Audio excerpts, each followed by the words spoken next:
Good morning বন্ধুরা, তোমাদের সবাইকে কেমন আছো তোমরা জানিও। আমি খুব ভালো রয়েছি। আজকে হচ্ছে বৃহস্পতিবার, যার জন্য সকালবেলায় আমি দম ফেলারও টাইম পাইনি। মানে কি বলবো, এক নিঃশ্বাসে সব কাজ সেরেছি। উঠেছি 6টার সময়, উঠে ঘর ঝাড় দেওয়া, ঘর মোছা, কাপড় কাচা, বাসন মাজা, রান্নাঘর পরিষ্কার, চা বানানো সবই হয়েছে। পুজো দেওয়াও হয়ে গেছে। আর এখন আমার কর্তা যেহেতু উঠে চা খেতে গিয়েছিল, এক্ষুনি আসলো। শুধু বিছানাটাই আমি লেট করে তুলছি। আজকে সকালে কোনো খাবারই বানানো হয়নি। আবার গরু দোয়াতেও চলে এসেছে, দুধটাও নেওয়া হবে। তো মাকে বলা আছে, মা বাইরে বসে বসে চাল কুমড়োর শাক কাটছে। তো বললাম ঘোষ চলে আসলে তুমি দুধটা নিয়ে নিও। তো আমি এখন বিছানাটা তুলবো, তুলে তারপরে দেখি সকালে কি খাবার খেতে দিই, শুকনো কিছু খেতে দেবো। তারপরে আমি ওর সাথে বাজারে যাব। বাজারে কখন যাবা? বাজারে তো এখনই যাবো, মিনিট 10-15-এর মধ্যে। ঠিক আছে। আর কালকে আমার বাবাকে নিয়ে একটু যাওয়ার আছে কৃষ্ণনগর, সেখানেও যাব। আর ওই জন্য প্রস্তুতি বলতে তেমন কিছুই না। আমি 12:30টার মধ্যে মায়ের কাছে পৌঁছে যাব। আমার দিদাও যাবে, দিদারও প্রবলেম আছে আধার কার্ডে। তো সেই জন্যই বাবার বেশ কিছু অনেক জামা কাপড় জড়ো হয়েছিল, সেগুলোও কেচে দিয়েছি। তো এই করতে করতে আমার অনেকটা লেট হয়ে গেছে সকালবেলা। এখন প্রায় 9:45 বাজে। আর আমার বরকে বলেছিলাম সকালবেলা পুজোর কলা এনে দিতে, ও বিছানায় শুয়ে শুয়ে আমাকে পুজোর কলা এনে দিয়েছে।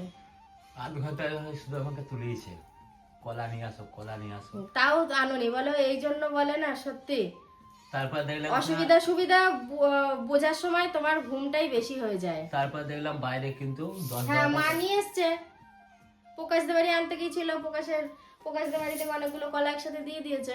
বাজারে যাওয়ার জন্য তৈরি হয়ে নিলাম। এবার ব্যাগটা নেব। দুটো ব্যাগ নিতে হবে, এক হচ্ছে পয়সার ব্যাগ, এক হচ্ছে বাজার যে ভরে আনবো সেই ব্যাগ। দুটো ব্যাগ নিয়ে এখন যাব বাজারের দিকে। আর মা দুধটা নিয়ে আসলো, এখন ওই জানালার ওইদিকে রাখা রয়েছে। তোকে শাড়িটাও ছেড়ে রেখেছি, এসে আবার পরবো। তো ওইখানটায় রেখেছি। এসে প্রথমে দুধটা জাল দেবো, রান্নার ব্যবস্থা করবো। আগে যাই বাজার থেকে আসি। ও মা, তুমি তো অনেক চাল কুমড়োর শাক নিয়ে বসেছিলে। ও, তাও ভালো। আমি ভেবেছি ওইগুলো সব থেকে হয়তো এইটুকু নিয়েছো। না, আর লাগবে না। এই যে গাড়িটা এখন এই ফাঁকায় ফাঁকায় রাখা হলো। আর এই হচ্ছে বাজারের শুরু। এখন ভেতরের দিকে যাবো, তাই তো? চলো। আমি ভেবে পাই না কোনো সবজি কিনতে গেলে কেন সবজির সামনে আমাকে বসতে হয়। অনেকেই দেখো দাঁড়িয়ে দাঁড়িয়ে বাজার করছে, কিন্তু আমি বসে ভালো করে জিনিসগুলো বেছে নিয়ে তারপরে ওজন করাই। আর এখানে আমি এখন ঝিঙে নিয়ে নিচ্ছি। ঝিঙেটা নিচ্ছি হচ্ছে ওই বাড়িতে যে চাল কুমড়োর ডাঁটাটা কেটে রাখা হয়েছে, মা কেটেছে, সেটাই রান্না করব। একটু ঝিঙে, আলু, তারপরে থোর আছে সেটা দেবো, ফ্রিজে বেগুনও আছে সেটাও দেবো। আমার তো বেশ ভালোই লাগে মাঝে মধ্যে এরকম বাজার করতে। তোমরা তো দেখেছো আমি কর্তার সাথে বেরিয়ে পড়ি মাঝে মধ্যেই। তো সপ্তাহে 1 দিন কি 10 দিনে 1 দিন এ ধরনের বাজার করি। আর কলাগুলো একটু আমি দেখে নিচ্ছি। কলা বাড়িতেও কিছু রয়েছে, আবার নিয়ে নিলাম। সত্যি কথা বলতে কি বলো তো, আমি তো আর প্রায় দিন বাড়ির বাইরে বেরিয়ে কলা কিনবো না। ওই বাজারে যখন বেরিয়েছি তো সেই কারণে আমি আরও নিয়ে নিলাম। সবই তো ঠিক ছিল, কিন্তু একটা বিষয়ে খারাপ লাগছে। এখন না দেশি ডিম পাওয়া যাচ্ছে না। হাঁসের ডিমও নয়, মুরগির ডিমও নয়। এই ডিমের দোকানে তো পাওয়া যাচ্ছে না। তো এখান থেকে আমি এক পাতা পোলট্রির ডিম নিয়ে নিয়েছি। কিন্তু আমার কর্তা আজকে বলছে কি দাঁড়াও, যারা মুরগি পোষে, দেশি মুরগি, তো তাদের বাড়িতে ডিম বিক্রি করতে পারে। আমি গিয়ে খোঁজ নেব। বাজার করে চলে আসলাম। দেখো যেগুলো ফ্রিজে তোলা হবে ওগুলো বের করেছি। ডিম, কলা, শশা, আর ফ্রিজে মাছও ধুয়ে রাখবো। কালকের জন্য মাছটা নিয়ে এসেছি, মানে রুই মাছ নিয়েছি একটু, তার সাথে মাছের মাথা, মাছের ডিম। মাছের মাথা আর ডিমটা আজকে করব। আর মা চাল কুমড়োর শাক কেটেছে, ওটা সবজি দিয়ে বানাবো। আর কিছু সবজি আছে ওগুলো রেখে দেবো, হবে কদিন পর পর। ভেন্ডি কিনেছি, তারপরে ঝিঙে কিনেছি, কাঁচা লঙ্কা, পেঁয়াজ, আদা, রসুন। আলুটা শুধু নিইনি, আলুটা মিষ্টি হচ্ছে বলে। আর ওইখানে ফ্রিজটা একটু পরিষ্কার করে নিচ্ছে। আরে কি হয়েছে জানো, আগের সপ্তাহে যে ডিমের পাতাটাও গাড়ি করে নিয়ে এসছে, ঝাঁকুনিতে একটু ফেটে গেছে। এবার ওই ডিমের একটু ঝোল পড়েছে পেটির মধ্যে, তার মধ্যে ফ্রিজে ছিল, দিয়ে কেমন একটা উৎকট গন্ধ হয়ে গেছে। এবার ফ্রিজটা পরিষ্কার করে ফ্রিজটা চালিয়ে একটু লেবু কেটে রাখবো, পুরো ফ্রেশ হয়ে যাবে। ওহো, আবার তো আমি কাঁচা কলার খোসা রেখে দিয়েছি।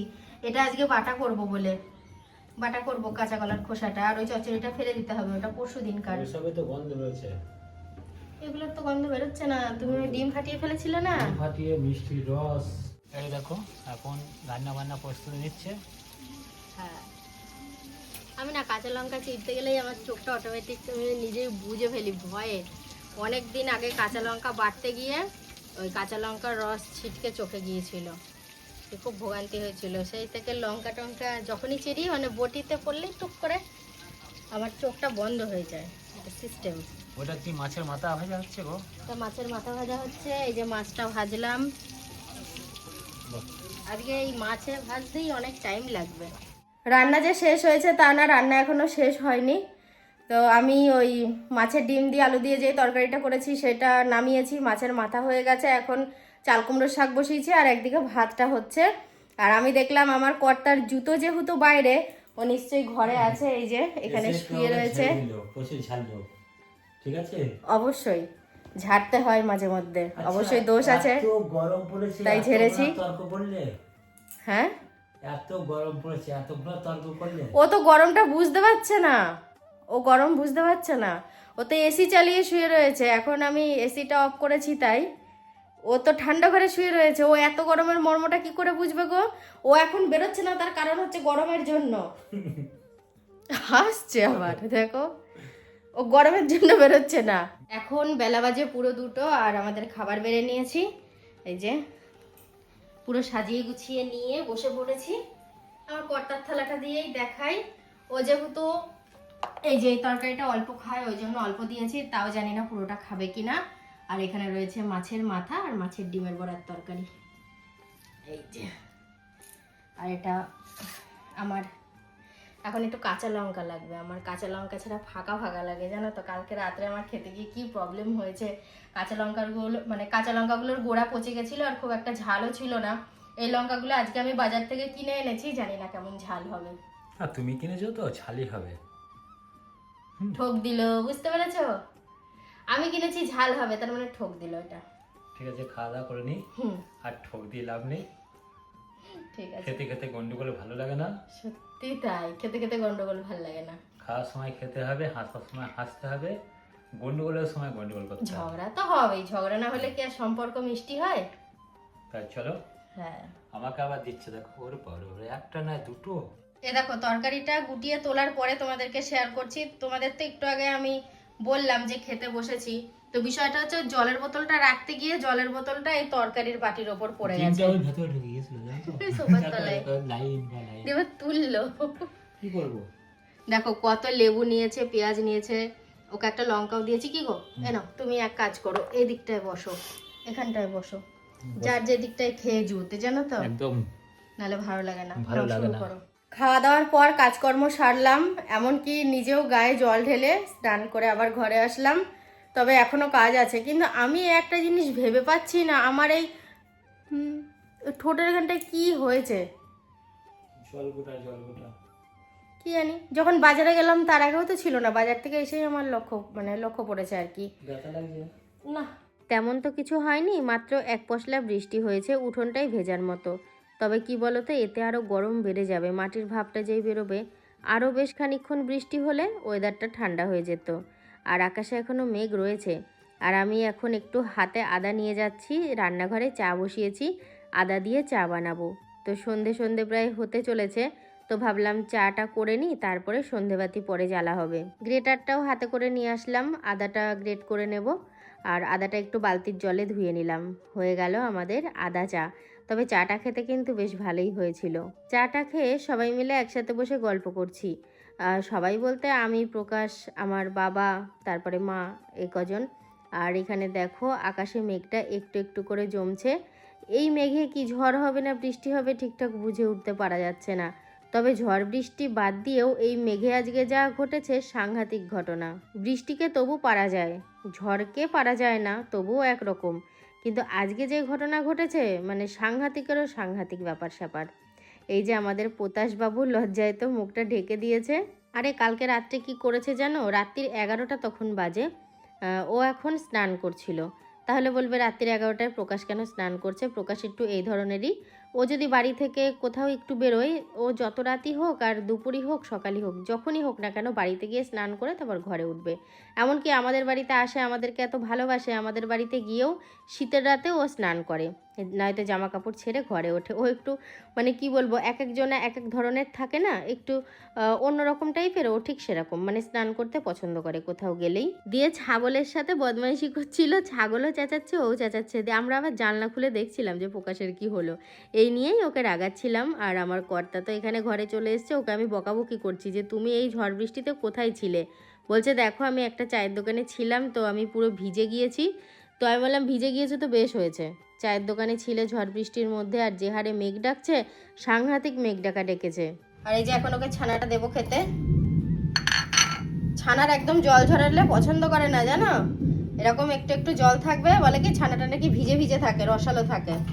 আজকে আর সন্ধ্যা নিয়ে বাইরে যাওয়া যাবে না, দেখো হ্যারিকেনটা জ্বেলেছি, আমাদের সেই বিশ্ববিখ্যাত হ্যারিকেন। এটা নিয়ে এখন আমি ঠাকুর ঘরে যাচ্ছি, আজকে প্রদীপ নিয়েও বেরোনো যাবে না। বাইরেটা দেখো কি হবে না, যখন বিদ্যুৎটা চমকাচ্ছে কিরকম একটা আলো ছটা, খুব ভয় লাগে জানো, বিদ্যুৎ খুব চমকাচ্ছে। এই যে এখন সন্ধে হয়ে গেছে, সন্ধেও দেয়া হয়ে গেছে। এই ফলগুলো একটু কাটবো, আজকে সন্ধ্যেবেলায় আর মুড়ি টুড়ি কিছু খাওয়া হবে না, এই ফলগুলো কেটে সবাই মিলে খাওয়া হবে। আরে নষ্ট হয়ে যাচ্ছে না খেলে, জানো, এই ফুটিটা কবে এনেছি। তারপরে এই আমটামগুলো, আমটার গায়ে কি চুল, আর আম ফ্রিজে থাকলে একটু ভালো লাগে খেতে, বেশ ঠান্ডা ঠান্ডা হয়। এই যে ফলগুলো কাটা হয়ে গেল। একসাথে না অনেক রকম ফল কাটলে জানি না কেন মনে হয় কি পুজো হবে পুজো হবে, এরকম একটা ঘ্রাণ বেরোয়। আসলে পুজোর সময় যে অনেক রকমের ফল কাটা হয়, সেই জন্য আম অবশ্যই আমি আমের একটা আটি খাবো কারণ এমনি এই পিসগুলো খাই না খাই, আটি একটা খেতেই হবে। আর তার সাথে ফুটি, কলা আর শশা সবাইকে দিয়ে দেবো এবার। কালকের ভিডিওতে চশমার ব্যাপারে তোমাদের কাছে জানতে চেয়েছিলাম, অনেকেই বলেছো যে 5-6 দিন কিংবা সপ্তাহখানিক সময় লাগে ওটা ঠিক হতে। কি গো, ওটা কিন্তু সবারই হয় জানো, হ্যাঁ ওই প্রবলেমটা। কিন্তু ওর কি করে কি ঠিক হবে বলো, ও তো চশমাটাই পড়ছে না, খুব অল্প সময় পড়ছে। আধা ঘন্টা করে 1 ঘন্টা করে পড়ছি। ওভাবে করলে হয় বলো, কবে ওর ঠিক হবে? সারা রাস্তায় বেরিয়ে যেতে পারবো না এখন। আর আরেকটা কথা, আরেকজন কমেন্ট করেছে, আরেক দিদি ভাই বলছে যে ওনাকে বলো যাতে চশমা চোখে না দিয়ে সিঁড়িতে মানে সিঁড়িতে উঠতে না করেছে চশমা চোখে দিয়ে, ঠিক বলেছে। কারণ সিঁড়ির ধার তো আমাদের গাঁথা নেই, আর উঁচু নিচু দেখাবে, গর্ত দেখাবে, পড়ে যাবা। ডাক্তারবাবু বললো কিনা চশমা চোখে দিয়ে তুমি এখন সপ্তাহখানিক তো মোটরসাইকেল চালাবেই না। একদমই তাই। আর আমি আজকে ভ্লগ দেখতে গিয়ে দেখতে পেলাম ও যে ওই চৌতারায় উঠেছিল, মানে একদম ছাদে, চৌতারা বলা ভুল, চিলেকোঠার ছাদে উঠে যে জল ধরাচ্ছিল, ও কিন্তু স্লিপ কেটেছিল। আর ওই ছাদটা কিন্তু গাঁথা নেই, তুমি মাটিতে স্লিপ কেটেছিলে, আমি লক্ষ্য করেছি। ঠিকই। তাহলে খুব সাবধানে, যখনই উঠছিল আমি বারবার বলছিলাম সাবধানে। তো বন্ধুরা, আজকের ভিডিওটা না আমি এখানেই শেষ করে দিচ্ছি। রাত্রি প্রায় 9টা মতো বাজতে চলেছে, যেই 10টা বাজবে কর্তাগিন্নি খেয়ে নেব। তো চলো আজকের মতো গুড নাইট বলছি, দেখা হচ্ছে আবার কালকে থেকে।